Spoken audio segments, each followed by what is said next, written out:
Assalamualaikum warahmatullahi wabarakatuh. Perkenalkan, nama saya Nur Anissa Anggreni, NIM 204020028, Prodi S1 Keperawatan, Fakultas Keperawatan dan Kebidanan, Universitas Puangri Magalatung Sengkang, tahun 2020-2021. Di sini saya akan menjelaskan tentang teori model promo kesehatan yang dikemukakan oleh Nolan J. Pender. Pertama, biografi Nolan J. Pender. Nolan J. Pender lahir 16 Agustus 1941. Dia menikah dengan Albert Pender, seorang profesor bisnis dan ekonomi. Mereka memiliki 2 anak. Nolan J. Pender mulai mempelajari perilaku promosi kesehatan pada pertengahan 1970-an dan pertama kali promosi model kesehatan diterbitkan pada tahun 1982. Dia menciptakan model promosi kesehatan.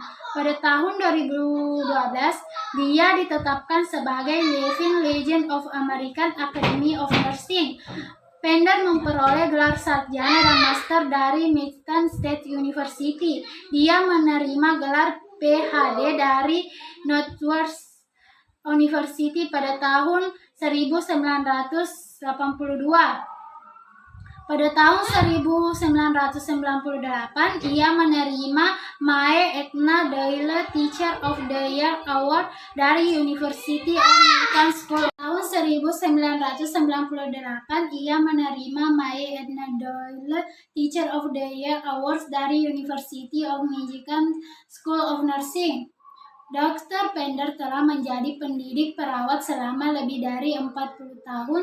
Sepanjang karirnya, ia mengajar sarjana muda, master, dan mahasiswa PhD. Dr. Pender mengembangkan model promosi kesehatan yang digunakan secara internasional untuk penelitian, pendidikan, dan praktek.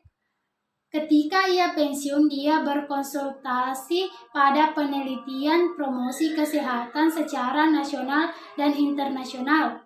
Penerapan pada teori Nolan J. Pender, yaitu perawat memanfaatkan fasilitas kesehatan yang ada untuk memantau perkembangan pasien atau memecahkan masalah kesehatan yang ada pada pasien. Model promosi kesehatan. Yang pertama, Theory of Resonant Action and Theory of Planned Behavior. Teori ini berasumsi bahwa perilaku adalah suatu kemauan di bawah kontrol, bukan sebagai hambatan untuk menunjukkan perilaku.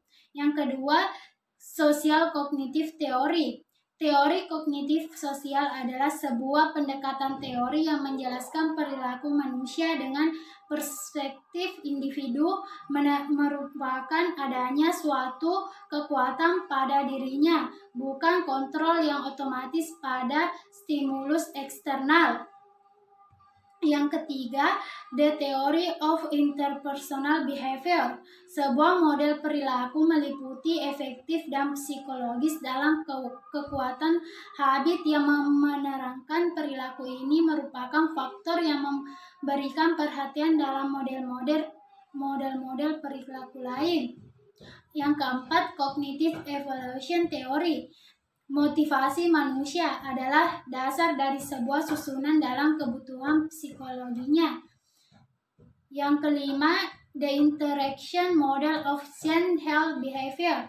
Model interaksi kesehatan klien berfokus pada karakteristik klien dan faktor eksternal pada klien untuk menyediakan keterangan secara komprehensif dan pada tindakan langsung pada pengurangan risiko dan promosi kesehatan. Konsep utama dan definisi yang disajikan. Yang pertama, prior-related behavior. Yang kedua, personal factor. Yang ketiga, perceived benefits of action. Yang keempat, perceived barriers of action. Yang kelima, perceived self-efficacy. Yang kelima, activity-related effect.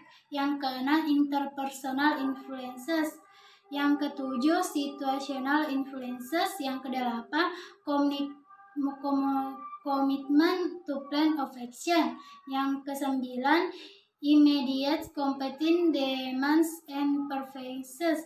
Yang ke-10, health promotion behavior. Kelebihan dan kekurangan dari teori knowledge gender. Yang pertama, kelebihan. Definisi konsep menjelaskan kejelasan dan mengarahkan pengertian fenomena perilaku kesehatan yang kompleks. Diagram visual diilustrasikan dengan hubungan yang jelas. Sedangkan kekurangannya yaitu kerangka konsep yang telah dibuat dengan menampilkan semua konsep, tetapi keterkaitan antar konsep terbatas. Kesimpulannya yaitu memandang promosi kesehatan dan pencegahan penyakit sebagai sesuatu yang logis dan ekonomis. Health promotion, sehat dimulai dari saya. Pemaparan teori dari Nolan Jepender tentang teori model promosi kesehatan. Lebih dan kurangnya mohon dimaafkan. Wassalamualaikum warahmatullahi wabarakatuh.